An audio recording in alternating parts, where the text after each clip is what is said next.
வெற்றி விநாயகா விக்னேஸ்வராய நமக. விநாயக துதி. திருவும் கல்வியும் சீரும் தழைக்கவும் கருணை பூக்கவும் தீமை காய்க்கவும் பருவமாய் நம் துள்ளம் பெருகும் ஆழத்து பிள்ளையை பேணுவோம். வெற்றி விநாயகா விக்ன கணேசாய நமக.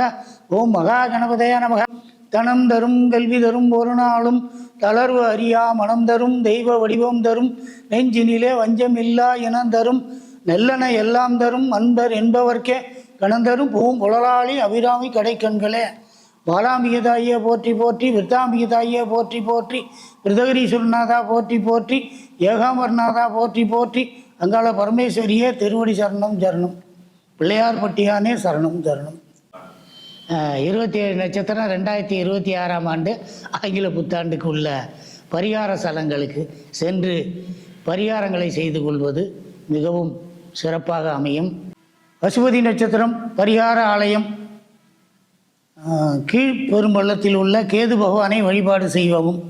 பரணி நட்சத்திரம் சிதம்பரம் அருகில் உள்ள சிதம்பர காளியினுடைய ஆலய தரிசனம் செய்து கொள்வது நன்று.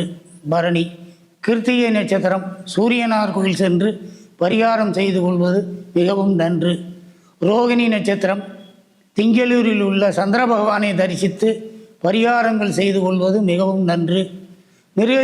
மிருகரிஷப நட்சத்திரம் வனதுர்க்கை சென்று வழிபாடு செய்து கொள்ளவும். கும்பகோணம் அருகில் உள்ள கதிராமங்கலம் மிருகரிஷபம். புனர்பூசம் நட்சத்திரம் பரிகார கோயில் ஆலங்குடி சென்று வழிபாடு செய்து கொள்ளவும். பூசம் திருநள்ளாறு சென்று சனீஸ்வர பகவானை வழிபாடு செய்து கொள்ளவும். மகம் நட்சத்திரத்துக்கு தில்லையில் உள்ள சிதம்பரகாளி பரிகார கோயில் சென்று வரவும். ஆயில்யம் புதன் பகவானை தரிசித்து வரவும் பரிகாரம் செய்து கொள்வது நன்று. அவரவர் குலதெய்வங்களை வழிபாடு அவசியம் செய்து கொள்வது நன்று. உத்திர நட்சத்திரத்தில் பிறந்தவர்களுக்கு சூரியனாரை சென்று வழிபாடு செய்வது மிகவும் நன்று. பூர நட்சத்திரம் சென்னையில் உள்ள ஆண்டாள் பரிகார கோயில் ஆண்டாளை தரிசித்து வருவது மிகவும் நன்று. கன்னிராசியில் பிறந்தவர்களுக்கு சித்திரை நட்சத்திரத்திற்கு சிதம்பரத்துக்கு அருகில் உள்ள வைத்தீஸ்வரநாதனை வழிபாடு செய்து கொள்வது மிகவும் நன்று. சித்திரை. அடுத்தது சித்திரை நட்சத்திரம் அஸ்தத்தில் பிறந்தவர்களுக்கு திங்களூர் சென்று சந்திர பகவானை தரிசிப்பது மிகவும் நன்று.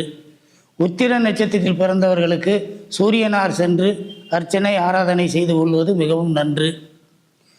சுவாதி நட்சத்திரத்துக்கு திருச்சியில் உள்ள திருவனைக்காவலில் இருக்கும் ஈசனை வழிபாடு செய்து கொள்வது மிகவும் நன்று. விசாக நட்சத்திரத்திற்கு திருச்செந்தூர் சென்று ஆலய தரிசனம் செய்து கொள்வது மிகவும் பரிகாரம் செய்து கொள்வது மிகவும் நன்று. விசாக நட்சத்திரத்திற்கு. கேட்டை நட்சத்திரத்துக்கு திருவான்காடில் உள்ள புதன் பகவானை தரிசிப்பது மிகவும் நன்று. அனுச நட்சத்திரத்திற்கு திருவிடைமருதூரில் உள்ள தாய் முகாம்பிகை தரிசிப்பது மிகவும் நன்று. அர்ச்சனை ஆராதனை பண்ணி கொள்ளவும். அடுத்து மூல நட்சத்திரத்துக்கு பரிகார கோயில் மதுரை மீனாட்சி அம்மன் தரிசிப்பது மிகவும் நன்று. மதுரை மீனாட்சி அம்மனை தரிசித்துக் கொள்வது நன்று. பூராட நட்சத்திரத்தில் பிறந்தவர்களுக்கு திருநாவலூரில் உள்ள பரிகார ஆலயங்களை சென்று வழிபடுவது மிகவும் நன்று.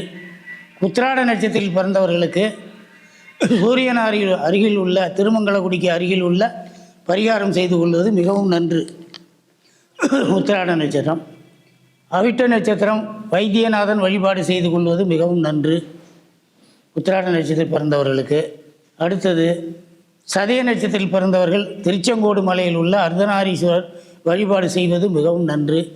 பூரட்டாதி நட்சத்திரத்தில் பிறந்தவர்களுக்கு ஆலங்குடியில் சென்று தீட்சதை என்ற ஊரில் இருக்கக்கூடிய குரு பகவானை வழிபாடு செய்வது மிகவும் நன்று. உத்திரட்டாதி நட்சத்திரத்தில் பிறந்தவர்களுக்கு சிதம்பரம் அருகில் உள்ள ஓமாம்புலியூர் உள்ள தட்சிணாமூர்த்தி வழிபாடு செய்வது மிகவும் நன்று.